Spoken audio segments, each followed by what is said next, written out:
ಹೀಗೆ ಮನಸ್ಸು ಮಾಡಬೇಡಿ ಅಮ್ಮ. ತಿಳಿದವರಾಗಿರುವಂತ ನೀವು ಹೀಗೆ ಮಾಡಬಾರದು. ಆತ್ಮಹತ್ಯೆ ಎನ್ನುವುದು ಮಹಾಪಾಪ ಅಲ್ವೇ? ಚೆನ್ನಾಗಿ ಯೋಚನೆ ಮಾಡಿ ನೋಡಿ. ಕಷ್ಟ ಸುಖಗಳ ಎರಡು ಮುಖಗಳಿದ್ದ ಹಾಗಂತೆ. ಹಗಲು ರಾತ್ರಿ ಇದ್ದ ಹಾಗೆ. ರಾತ್ರಿ ಬಂದಿತ್ತು ಎಂದ ಕ್ಷಣದಲ್ಲಿ ಅಯ್ಯೋ ಹಗಲು ಬರುವುದಿಲ್ವೇ ಎಂಬುದಾಗಿ ಯೋಚಿಸಬಾರದು. ರಾತ್ರಿ ಆದ ಮೇಲೆ ಹಗಲು ಬಂದೇ ಬರುತ್ತದೆ. ಇವತ್ತು ನಿಮಗೇನೋ ಕಷ್ಟ ಇರಬಹುದಮ್ಮ. ಇನ್ನು ಮುಂದೆ ನಿಮಗಿಂತ ಕಷ್ಟ ಇರಲಿಕ್ಕೆ ಸಾಧ್ಯ ಇಲ್ಲ. ನೀವೆಣಿಸಿದ ಹಾಗೆ ನಿಮ್ಮಲ್ಲಭ ಶ್ರೀರಾಮಚಂದ್ರಮ್ಮನ ಜೊತೆಯಲ್ಲಿ ನೀವು ಸುಖವಾಗಿರಬಹುದು. ಅದಕ್ಕೆ ಕಾರಣ ನಾನು ಕಂಡ ಸ್ವಪ್ನ. ಆ ಸ್ವಪ್ನದ ಪರಿಯನ್ನು ಎಣಿಸಿಕೊಂಡಾಗ ಖಂಡಿತವಾಗಿಯೂ ನಿಮ್ಮ ಕಷ್ಟ ದೂರ ಆಗ್ತದೆ. ನಿನ್ನಲ್ಲಭ ರಾಮಚಂದ್ರಮರು ಸುಗ್ರೀವನ ಶಕ್ಯವನ್ನು ಬೆಳೆಸಿಕೊಂಡು 77 ಕೋಟಿ ಕಪಿಸೇನೆಯನ್ನು ಒಡಗೂಡಿಕೊಂಡು ಸಾಗರಕ್ಕೆ ಸೇತುವೆಯನ್ನು ಬಲಿದು ಈ ಲಂಕೆಗಾಗಿ ಬಂದು ರಾವಣಾದಿ ಕಳರನ್ನೆಲ್ಲ ಕೊಂದು ಈ ಬಂಧನದಿಂದ ನಿಮ್ಮನ್ನ ಬಿಡಿಸಿಕೊಂಡು ಹೋಗಿ ಅಲ್ಲಿ ಪಟ್ಟ ಏರಿದ್ದನ್ನ ನಾನು ಕನಸಿನಲ್ಲಿ ಕಂಡೆ. ಹಾಗಿದ್ರೆ ಬೆಳಗಿನ ಜಾವ 4 ಗಳಿಯಲ್ಲಿ ಕಂಡ ಸ್ವಪ್ನ ಯಾವತ್ತೂ ಸುಳ್ಳಾಗುವುದಿಲ್ಲ ತಾನೆ? ಧೈರ್ಯ ತಂದುಕೊಳ್ಳಿ, ನಿಮ್ಮ ಆಸೆ ಈಡೇರ್ತದೆ. ನಿಮ್ಮವರು ಇಲ್ಲಿಗೆ ಬಂದೇ ಬರ್ತಾರಮ್ಮ, ನಂಬಿ. ಎಂದು ನುಡಿಯುವ ಸರಮೆ ವೃತ್ತಾಂತವನು ಕೇಳಿ ಎಂದು ನುಡಿಯುತ್ತೆಯ ಸರಮೆಯ ವೃತ್ತಾಂತವನು ಕೇಳುತ್ತದೆ. ಇಂದಿನ ನಾ ಸುಖದಿ ನಿದ್ರೆಯ ತಳವೆದೆಗಳು. ಇಂದಿನ ರಾತ್ರಿಯಲ್ಲಿ ನಾ ಸುಖದಿ ನಿದ್ರೆಯ ಕಳೆಯುವನೆಗಳು. ಓ ಮಾತೆ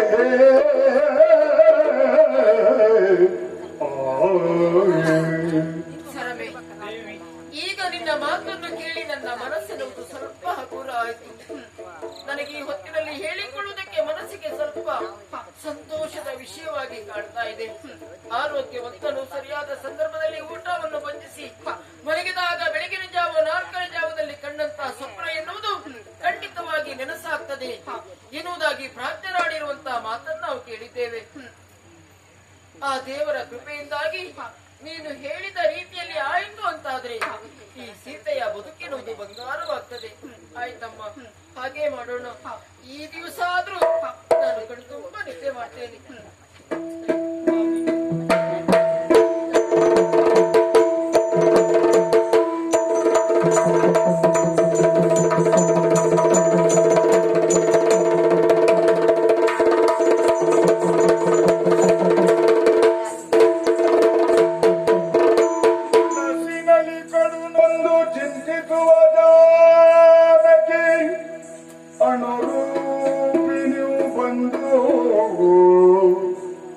ಅನುರೂಪಿನಿಂದಲೇ ಬಂದು ಇನ ಕುಲದ ಸೌಭಾಗ್ಯ ಚಿಂತಾಮಣಿಗೆ ತಕ್ಕವನಿಗೆ ಇವಳುವುದು ಎನ್ನುತ್ತೆ.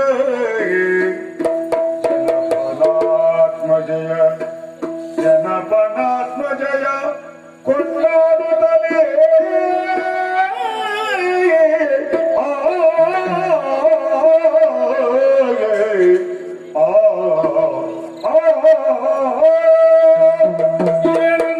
ಏನನ್ನು ಕಾಣ್ತಾ ಇದ್ದೇನೆ ನಾನು?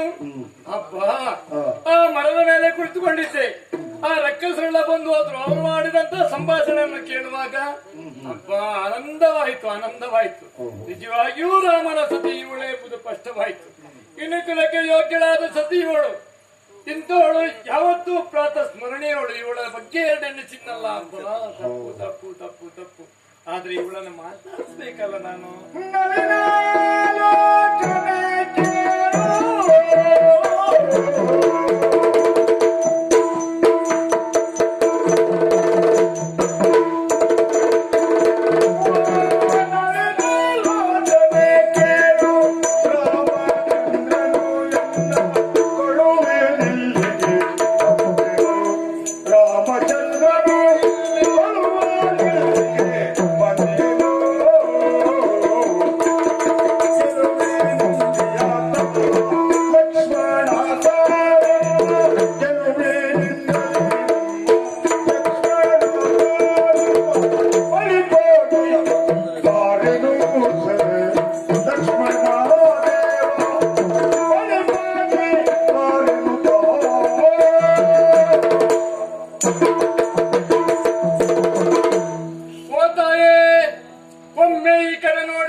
ಆ ರಾಮಚಂದ್ರನ ನಮ್ಮನ್ನು ಇಲ್ಲಿಗೆ ಕಳಿಸಿಕೊಟ್ಟವ. ಹಾಗೆ ನಿಮ್ಮ ಮೈದುನ ಲಕ್ಷ್ಮಣನ್ ಸಹ ಹೋಗಿ ಬಾ, ಸೀತೆಯನ್ನು ಹುಡುಕಿಕೊಂಡು ಬಾ ಹಾಗಂತ ಹೇಳಿ ಕಳಿಸಿಕೊಟ್ಟರು. ಆ ನಮ್ಮ ಒಡೆಯನಾದ ಸುಗ್ರೀವನ ಆಜ್ಞೆಯು ಸಹ ನಮ್ಮಲ್ಲಿದೆ. ಓ ತಾಯೇ, ಈ ಕಡೆಯನ್ನು ನೋಡಿ, ನಾನು ಬಂದಿದ್ದೇನೆ. ಈಗ ನೋಡುವುದಿಲ್ಲ, ಇರಬೇಕಲ್ಲ ಮರದಿಂದ. ಉಳ್ಳಗ ಮಾಯಕವೆಂದೆನುತ್ತಿರೆ ಹೌದು, ಮರವಿಡಿದಾಗ ಮರವೆಳೆದು ಕೈ ಮುಗಿದು ಜಾನಕಿಗೆ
ವಂದಿಸಿಕೊಂಡಿದ್ದೇನೆ.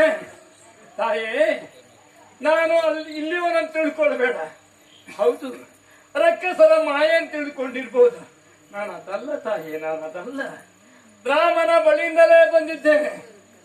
ಓ ತಾಯೇ, ಒಮ್ಮೆ ಈ ಕಡೆ ನೋಡಿ. ನಾನು ಬಂದವನು ಮತ್ತೆ ಬೇರೆ ಯಾರು ಅಲ್ಲ, ನಿಮ್ಮ ಮೈದುನ ಲಕ್ಷ್ಮಣನು ಸಹ ನನ್ನನ್ನು ಕಳಿಸಿಕೊಟ್ಟಿದ್ದಾನೆ.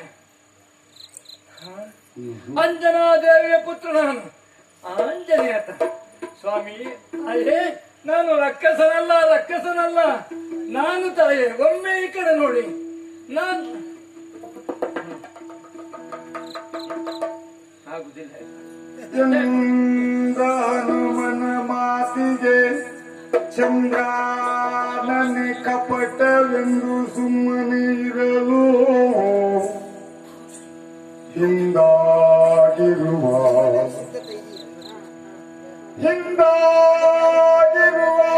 ಪಡೆಯಲು ತಾರರಿದು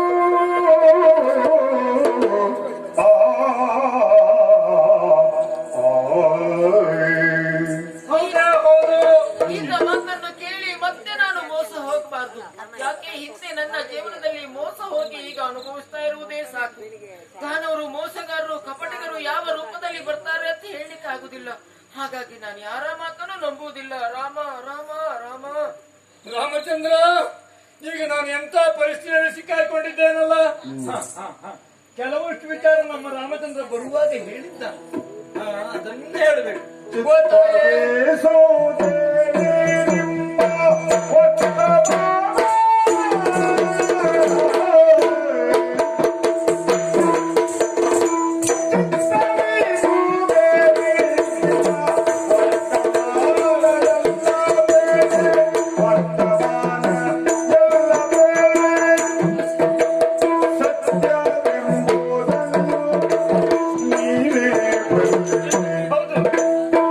ಸತ್ಯವೆಂಬುದನ್ನು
ನಿಮ್ಮ ಪರಿಚಯ ಅಲ್ಲಿಂದಲೇ ಶುರು ಮಾಡಬೇಕು.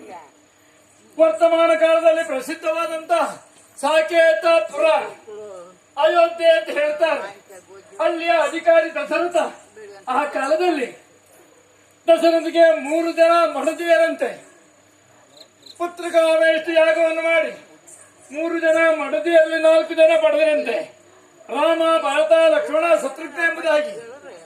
ಆಮೇಲೆ ವಿಶ್ವಾಮಿತ್ರರ ಬೇಡಿಕೆಯಂತೆ ಯಾಗ ರಕ್ಷಣೆಯಾಗಿ ಹೋದ್ರಂತೆ.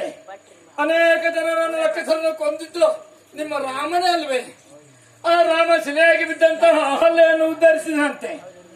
ಕಬಂಧ ಹಾಗೂ ವರದ ಮುಂತಾದ ರಕ್ಷಕರನ್ನು ಮುಕ್ಷಿಗೊಳಿಸಿದಂತೆ ತಾಯಿದೆ. ಆಮೇಲೆ ಮಿಥಿಲಾ ಪಟ್ಟಣಕ್ಕೆ ಬಂದು ಶಿವಧನಸ್ಸನ್ನು ಎತ್ತಿ ಹೆದೆಯರಿಸುವಾಗ ಶಿವಧನಸ್ಸು ಮುರಿದು ಹೋಯ್ತಂತೆ ತಾಯಿ. ಆಮೇಲೆ ನೀವು ಸ್ವರ್ಣಮಯವಾದ ಮಾಲೆಯನ್ನು ಆ ರಾಮಚಂದ್ರನಿಗೆ ಹಾಕಿದ್ರಂತೆ ತಾಯಿ. ಆಮೇಲೆ ಆಮೇಲೆ ಆಮೇಲೆ ಅಯೋಧ್ಯೆಯಲ್ಲಿರುವಂತಹ ಸಂದರ್ಭ ರಾಮನಿಗೆ ಪಟ್ಟಾಭಿಷೇಕ ಮಾಡಬೇಕೆಂಬ ನಿಮ್ಮ ಮಾವನವರು ಸಂಕಲ್ಪ ಮಾಡಿದ್ರಂತೆ. ಈ ಒಂದು ಮುಹೂರ್ತದಲ್ಲಿ ಪಟ್ಟಾಭಿಷೇಕ ಮಾಡಬೇಕು ಎಂಬುದಾಗಿ ವಸಿಷ್ಠರ ಹಣತೆಯ ಮೇಲೆಗೆ ಎಲ್ಲರೂ ಮುಂದಾದ್ರಂತೆ. ಆದ್ರೆ ಮಂಥರೆಯ ಮಾತಿನಂತೆ ಪಟ್ಟಾಭಿಷೇಕ ನಿಂತು ಹೋಯಿತು. ಕೈಕೆಯ ದೇವಿಯ ಮಾತಿನ ಹಾಗೆ ರಾಮಚಂದ್ರ ವನಕ್ಕೆ ಹೊರಟು ನಿಂತಾಗ ತಾವೇ ಹೇಳಿದ್ರಂತೆ, ಗಂಡನಲ್ಲಿ ಇರ್ತಾನ ಅಲ್ಲಿ ನಾ ಇರ್ತೇನೆ ಅಂತೇಳಿ. ಅಮ್ಮ, ಅದು ನೀವೇ ಹೇಳಿದ್ದು. ಆಮೇಲೆ ಸಹವರ್ತಿನಿಯಾಗಿ ಗಂಡನ ಹಿಂದೆ ನೀವು ಬಂದವರಂತೆ. ಬಂದಾಗ ಭರತನಿಂದ ಬಂದ ಭರತನಿಗೆ ಪಾದಕೆಯನ್ನು ಕೊಟ್ಟು ಅವನನ್ನು ಹರಸಿ ಕಳಿಸ್ತೇನೆ ತಾಯಿ. ಆಮೇಲೆ ಚಿತ್ರಕೂಟದಲ್ಲಿರುವಾಗ ಎಲ್ಲಿಂದಲೋ ಬಂದಂತ ಒಬ್ಬ ರಕ್ಕಸಿ ಶೂರ್ಪನಖೆ ಚಿತ್ರಕೂಟದಲ್ಲಿ ನೀವು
ಗೊತ್ತೇ ಇಲ್ಲ. ನಿಮಗೂ ನಿಮ್ಮ ಪತಿದೇವ ರಾಮಚಂದ್ರಿಗೆ ಮಾತ್ರ ಗೊತ್ತಿರುವಂತಹ ವಿಷಯ. ಚಿತ್ರಕೂಟದಲ್ಲಿರುವಂತಹ ಒಂದು ಸಂದರ್ಭದಲ್ಲಿ ನಿಮಗೆ ಜಲಕ್ರೀಡೆ ಆಗಬೇಕೆಂತ ಮನಸ್ಸಾಯ್ತಂತೆ. ನಿಮ್ಮ ಪತಿಯಲ್ಲಿ ಹೇಳಿಕೊಂಡ್ರಂತೆ, ಒಮ್ಮೆ ಜಲಕ್ರೀಡೆ ಆಡೋಣ ಅಂತ ಹೇಳಿ ಹೋದ್ರಿ ಅಂತೆ. ಗೋದಾವರಿ ನದಿಯ ತೀರಕ್ಕೆ ಹೋದ್ರಿ. ಆ ನದಿಯಲ್ಲಿ ಜಲಕ್ರೀಡೆ ಆಡುವಂತ ಸಂದರ್ಭದಲ್ಲಿ ತಮಾಷೆಗಾಗಿ ಎಡಗೈಯಿಂದ ಎತ್ತಿ ಹೊಸದಂತೆ ನಿಮ್ಮನ್ನ. ತಾಯೇ, ಜೀವತ್ತದ್ದು ನಿಜವ ತಾಯೇ? ನೀವು ಒತ್ತೀರಂತೆ ತಾಯಿ. ಏನು ಮಾಡುವ? ಮತ್ತೊಂದು ಗುರುತುಗೆ ಅಗ್ನಿ ಮುನಿವರ್ಧನ.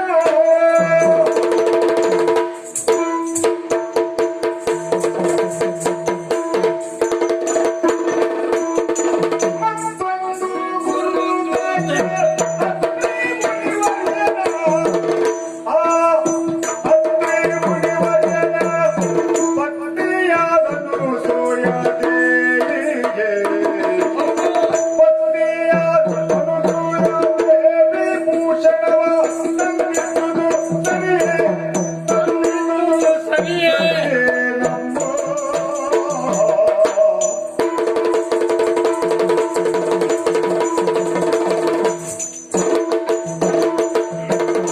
ಇನ್ನೊಂದು ಕುರುಹಾಗೆ ಇನ್ನೊಂದು ಕುರುಹಾಗೆ ಅರಣ್ಯದ ಅಗತ್ಯವುನಿ ಶಾಪವ ಕೊಟ್ಟು ವಂದಿಸಿದು ಸರಿಯೇ. ಅಗತ್ಯವುನಿ ಮುಟ್ಟಪಟ್ಟು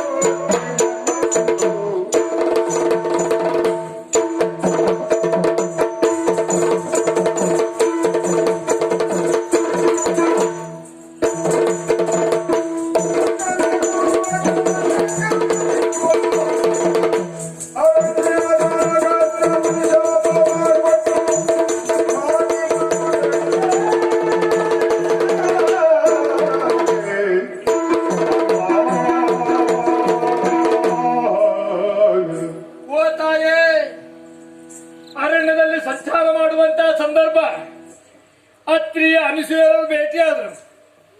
ಅನಸೂಯರ ಪತ್ನಿ ನಿಮ್ಮನ್ನು ಸ್ವಾಗತವನ್ನು ಮಾಡಿ ಅರಮನೆಗೆ ಕರೆದುಕೊಂಡು ಹೋಗಿ ನೀವಿಬ್ಬರು ಮಹಾದಂಪತಿಗಳಂತೇಳಿ ಪೂಜೆ ಮಾಡಿದ್ದೀರಿ. ನಮ್ಮ ಹಾಲು ತೋಡಿಸಿರಂತೆ, ಪೂಜೆ ಮಾಡಿದ್ರಂತೆ. ಆಮೇಲೆ ಅವರಲ್ಲಿದ್ದಂತಹ ವಿಶೇಷವಾದ ಆಭರಣಗಳನ್ನೆಲ್ಲ ಕೊಟ್ಟರಂತೆ ತಾಯಿ. ಇದು ನನಗೆ ಸಲ್ಲಬೇಕಾದಲ್ಲ ತಾಯಿ. ನೀನೇ ಲಕ್ಷ್ಮೀ ಸ್ವರೂಪಗಳು ಹಾಗೆನ್ನುವುದಾಗಿ ಆಭರಣವನ್ನು ಕೊಟ್ಟಂತೆ ತಾಯಿ. ಹೌದೇ ಆಭರಣ ಅದು? ಹೌದೇ? ಹೋಗಲು ಬಿಡಿ.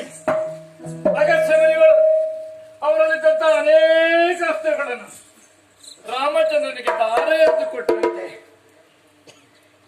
ಇದು ಹೌದೇ ತಾಯಿ? ಏನ್ ಮಾಡೋಣ? ಅಂಗನೆ ಕೇಳಿ ಮಾತಲ್ಲ ಸುಳ್ಳಾಗಲೇ.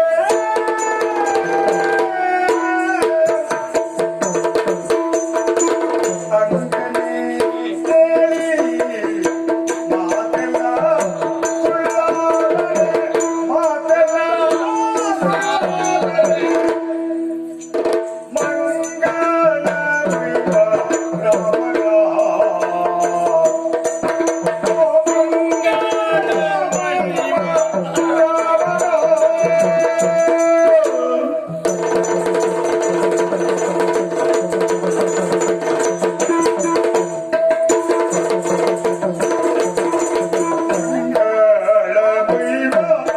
ರಾಮನ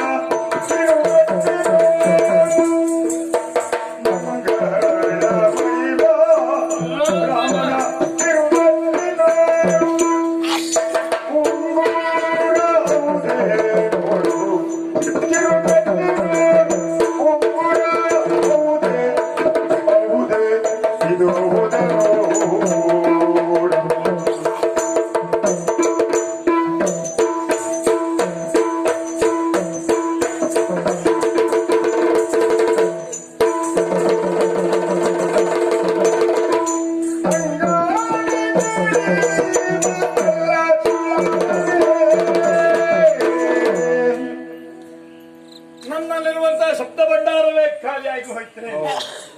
ಏನು ಮಾಡೋಣ? ಇವಳನ್ನು ಒಲಿಸಿಕೊಳ್ಳುವುದಕ್ಕೆ ಸರ್ವತಾ ಸಾಧ್ಯವಿಲ್ಲ ಎಂಬ ನೆಲೆಗೆ ಬಂದಾಗ ಒಂದುಂಟು. ಓ ತಾಯೇ, ಮಂಗಳ ಮಹಿಮ ರಾಮಚಂದ್ರ ಗುರುವಾಗಿ ಕೊಟ್ಟಿದ್ದವನಿಗೆ ಗುರುತಿಗಾಗಿ ಕೊಡಬೇಕು ಹಾಗಂತ ಹೇಳಿಕೊಟ್ಟಂತ ಉಂಗುರವನ್ನುಂಟು ತಲೆಯಲ್ಲಿಟ್ಟಿದ್ದೇನೆ. ಯಾಕೆ ರಾಮಪ್ರಸಾದ, ಹಾಗಾಗಿ ತಲೆಯಲ್ಲಿಟ್ಟಿದ್ದೇನೆ. ಓ ತಾಯೇ, ಬರುವಾಗ ರಾಮಚಂದ್ರನ ಕಿವಿಯಲ್ಲಿ ಹೇಳಿದ ಮಾತನ್ನೆಲ್ಲ ಹೇಳಿದೆ. ಸರ್ವತಾ ನೀವು ಒಪ್ಪಲಿಲ್ಲ. ಕಾರಣ ಇಷ್ಟೇ, ಇದೆಲ್ಲ ಅಸುರ ಮಾಯ ಅಂತ ತಿಳ್ಕೊಂಡಿದ್ದೀನಿ. ಹೌದೇ ಹೌದು, ತಪ್ಪಲ್ಲ ಅದು. ಹಗಲಿನಲ್ಲಿ ಒಂದು ಸರ್ಪವನ್ನು ಕಂಡಾಗ ರಾತ್ರಿಯ ಬಿದ್ದ ಹಗ್ಗವನ್ನು ಸರ್ಪ ಎನ್ನುವುದು ಸತ್ಯ ಅಲ್ವಾ?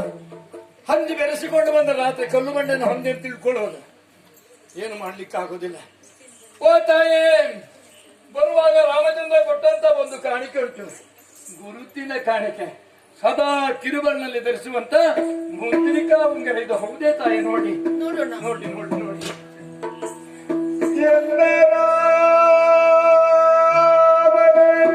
ಮುದ್ರೆಯುಂಗುರವ ತನ್ನಂಗೈಯಲ್ಲಿ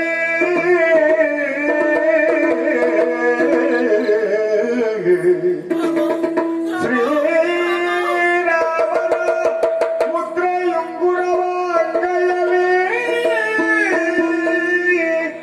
ಸೌಂದರ್ಯಾತ್ಮನ ದಿವ್ಯ ಮೂರ್ತಿಯ ಕಂಡಂತೆ ರಾಮ ರಾಮ ರಾಮ ರಾಮ ಎನ್ನುತ್ತ ಆ ದಿವ್ಯ ಮೂರ್ತಿಯ ಕಂಡಂತೆ ಕೊಂಡಾಡಿದಳು. ಸಂದರ್ಪಣ ಪಂಕಜಕ್ಕೆ ರವಿತಾ ಬಂದಂತೆ ಸಂತೋಷದಲ್ಲಿ